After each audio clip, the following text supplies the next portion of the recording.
चुनाव की आहट तेज हो गई है। तमाम दल कमर कस रहे हैं और आज का दिन बहुत महत्वपूर्ण है।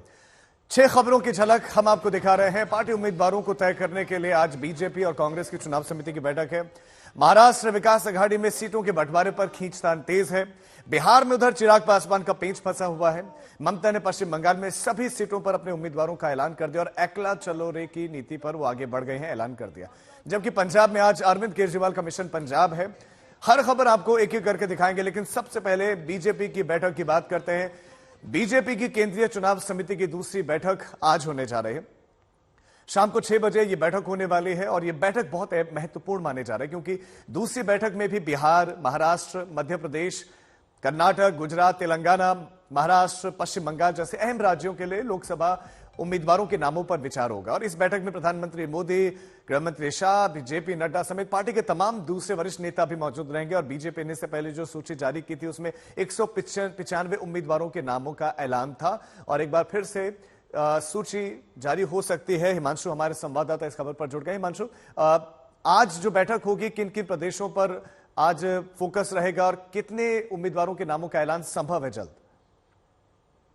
देखिए राजू, मुझे लगता है कि 150 से ज्यादा नामों पर जो है ऐलान जो है वो संभव हो सकता है, लेकिन वो ऐलान आज नहीं होगा, अगले 1 से 2 दिन में हो सकता है।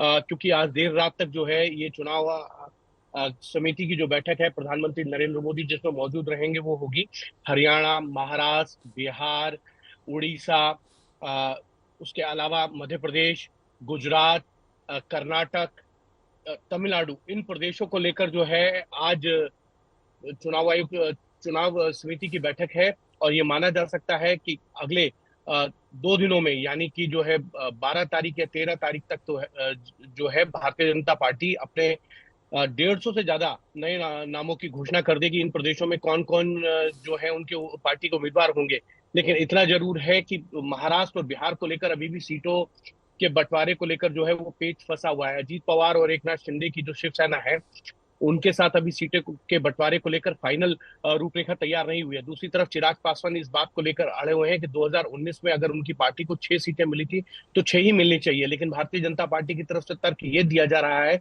कि देखिए 2019 में जो है आपकी पार्टी जो है वो एक थी, लेकिन 2019 के बाद आपकी पार्टी जो है वो 2 भागों में बंट गई है।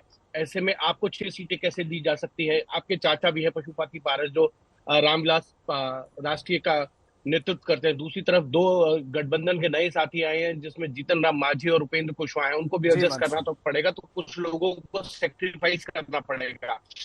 लेकिन बिहार के अंदर अभी मुझे जिस तरीके की स्थिति लगती है कि भारतीय जनता पार्टी कुछ सीटों पर तो अपने उम्मीदवारों की घोषणा कर सकती है, लेकिन जितनी सीटों पर चुनाव लड़ना है वो अभी कुछ रहेगा। और महाराष्ट्र को लेकर पेच पहले ही फंसा हुआ है। उड़ीसा, बंगाल, साथ ही साथ जो है गुजरात की जो बची हुई ठीक है 12 हिमांशु। सीटें हैं वहां, इन सीटों पर और हरियाणा के 10 सीटों पर जो है भारतीय जनता पार्टी अपने उम्मीदवारों के लेकर नामों के ऊपर चर्चा करेगी और अगले 2 दिन में जो है वो घोषणा हो सकती है। बहुत शुक्रिया हिमांशु आपका इस तमाम जानकारी के लिए। तो बीजेपी उम्मीदवारों के नामों पर ऐलान करने के लिए, उन पर चिंतन मंथन करने के लिए आज शाम को एक बैठक उनकी होने वाली।